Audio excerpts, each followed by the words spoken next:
가정 총무가 되는 요셉. 요셉은 보디발 장군의 집에서 성실하게 일했어요. 아침부터 저녁까지 쉬지 않고 일했어요. 보디발 장군은 부지런하면서 똑똑하게 일 잘하는 요셉을 매우 신임했어요. 세월이 흐르자 요셉은 집안의 모든 일을 관리하는 가정 총무가 되었어요. 요셉이 보디발 장군의 재산을 관리하니까 장군의 재산도 점점 늘어났어요. 하하하. 요셉은 참으로 복덩어리구나. 보디발 장군은 무척 기뻐하면서 요셉을 칭찬했어요. 내가 우리 집에 들어오고 나서 우리가 이렇게 부자가 되었다. 내가 섬기는 하나님이 우리에게도 복을 주셨구나. 하하. 맞았어요. 하나님께서 요셉 때문에 보디발 장군의 집에도 복을 주신 거예요. 요셉을 유혹하는 장군의 부인. 열심히 일 잘하고 멋있게 생긴 요셉을 장군의 부인이 살짝 지켜보고 있었어요. 어느 날 쉬고 있는 요셉을 장군의 부인이 불렀어요. 요셉이 부인을 찾아갔더니 부인이 다정한 말투로 유혹했어요. 요셉, 처음 우리 집에 왔을 때는 소년이었는데 지금은 어엿한 청년이 되었네. 이리 가까이 와봐요. 그러면서 요셉의 옷을 잡고 침대로 끌고 가려고 했어요. 요셉은 깜짝 놀라면서 말했어요. 이러시면 안 됩니다. 장군님한테 혼납니다. 걱정하지 말아요. 장군은 아직 돌아올 시간이 멀었어요. 그러니 잠시 나랑 같이 놀다 가요. 부인은 요셉의 옷을 꼭 붙들고 놓지 않았어요. 안 돼요. 이 집의 모든 재산은 내가 관리하지만 부인은 안 돼요. 요셉은 잡힌 옷을 그냥 벗어버리고 달아났어요. 누명을 쓰고 옥에 갇힌 요셉. 그날 저녁 보디발 장군이 돌아오자 부인이 일부러 화를 내면서 말했어요. 당신이 데려온 요셉이라는 노예가 나에게 못된 짓을 하려고 했어요. 무슨 소리요? 요셉은 그럴 사람이 아니요. 이게 무엇인지 아세요? 요셉의 옷이에요. 내가 소리쳤더니 옷을 버리고 달아났어요. 당장 요셉을 죽이세요. 보디발 장군은 어쩔 수 없이 요셉을 잡아서 옥에 가두었어요. 요셉이 억울하다는 것을 알기 때문에 죽이지는 않고 일단 옥에 가둔 거예요. 어쨌든 요셉은 아무 죄도 없이 억울한 누명을 쓰고 옥에 갇혔어요. 신하들의 꿈을 해석하는 요셉.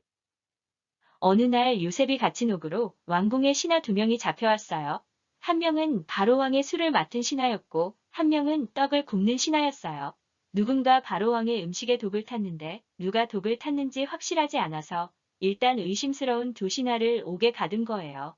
하루는 두 신하가 신기한 꿈을 꾸었어요. 요셉은 신하의 꿈을 듣고 해석해 주었어요. 두 분은 사흘 후에 왕 앞으로 불려갈 거예요.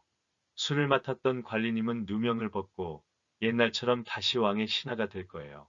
그런데 떡을 굽던 관리님은 죄가 드러나서 나무에 매달리게 될 거예요. 술을 맡았던 신하는 요셉의 말을 듣고 기뻐했지만 떡을 굽던 신하는 기분 나빠하면서 믿지 않았어요. 사흘 후는 바로왕의 생일이었어요. 정말 요셉의 말대로 두 신하는 왕 앞에 불려갔어요. 그리고 술 맡았던 관리는 누명을 벗고 다시 옛날처럼 술을 따라주는 신하가 되었고 떡을 굽던 관리는 죄가 드러나서 곧장 나무에 매달려 죽었어요. 바로왕의 꿈. 2년이 지난 후 이번에는 바로왕이 꿈을 꾸었어요. 아름답고 살찐 암소 7마리가 강가에서 풀을 뜯어 먹고 있는데 갑자기 못생기고 약한 7마리 암소가 나타나더니 살찐 암소 7마리를 꿀꺽 잡아먹는 꿈이었어요. 그리고 계속 이어서 꿈을 꾸었어요. 이번에는 어떤 줄기에 무성하고 알찬 7이삭이 열려 있었는데 그 후 가늘고 마른 7이삭이 나타나서 무성하고 알찬 7이삭을 꿀꺽 삼켜버렸어요. 너무 놀랍고 무시무시한 꿈이었어요. 바로왕은 궁궐에 있는 신하들에게 물어보았지만 아무도 해석하지 못했어요. 그때 술 맡은 관리가 요셉에 대하여 이야기했어요. 오 바로왕이시여. 제가 깜빡 잊고 있었나이다. 제가 누명을 쓰고 옥에 갇혔을 때 꿈을 해석해준 요셉이라는 청년이 있었는데 과연 그가 해석한 그대로 되었나이다. 요셉을 부르시면 바로왕의 꿈도 해석할 것으로 믿나이다. 바로왕은 즉시 사람을 보내어 요셉을 데려오게 했어요. 왕의 꿈을 해석하는 요셉. 요셉은 바로왕의 꿈을 듣고 다음과 같이 해석해 주었습니다. 이 꿈은 하나님께서 바로 왕에게 주신 것이므로 반드시 이루어질 것입니다. 7마리의 살찐 암소와 7마리의 마른 암소는 7년 풍년과 7년 흉년을 말하나이다. 7개의 풍성한 이삭과 7개의 마른 이삭도 역시 7년 풍년과 7년 흉년을 말하나이다.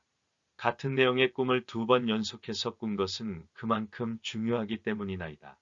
그래? 앞으로 7년의 풍년과 7년의 흉년이 있을 거라는 말이지? 예, 앞으로 이 땅에 7년간 풍년이 생길 것이고 그 다음에는 7년간 흉년이 생길 것입니다. 그런데 나중에 올 7년의 흉년이 너무 심하기 때문에 앞에 있었던 7년 풍년은 기억나지도 않을 것이나이다. 오, 그래서 마른 암소가 살찐 암소를 잡아먹었고 마른 이삭이 풍성한 이삭을 삼켰구나. 이거 정말 걱정이구나. 그렇다면 내 생각에는 어떻게 하면 좋겠느냐? 바로 왕은 요셉에게 대책을 물었어요. 이집트의 총리가 된 요셉. 왕은 7년 흉년을 대비할 수 있는 방법을 요셉에게 물었어요. 매우 지혜로운 사람을 관리로 세우시고 풍년이 있는 동안에 곡식들을 창고에 쌓아두소서. 7년 동안 꾸준히 곡식을 모아둔다면 나중에 흉년이 와도 이 땅은 망하지 않을 것이나이다. 바로 왕은 무릎을 탁 쳤어요. 그래, 그 좋은 방법이구나. 그런데 너와 같은 지혜로운 사람이 세상에 어디 있겠느냐? 너를 이집트 온 땅에 총리로 임명하노니 이제부터 내가 이 땅을 관리해 다오. 바로 왕은 즉시 모든 사람들에게 요셉이 온 이집트의 총리가 되었음을 공표했어요. 총리는 왕 다음으로 높은 사람이어요. 이제부터 누구든지 요셉의 말에 복종하지 않는 자는 엄벌에 처할 것이니라. 요셉이 이집트의 총리가 되었을 때 나이는 30세였어요. 17세의 종으로 팔렸던 요셉은 13년의 고생 끝에 최고의 자리에 오른 거예요. 바로 왕을 빼고는 모든 사람이 요셉 앞에서 고개를 숙였으니 정말 꿈이 이루어진 거예요. 이상으로 MP 방송의 성경 동화였어요. 안녕.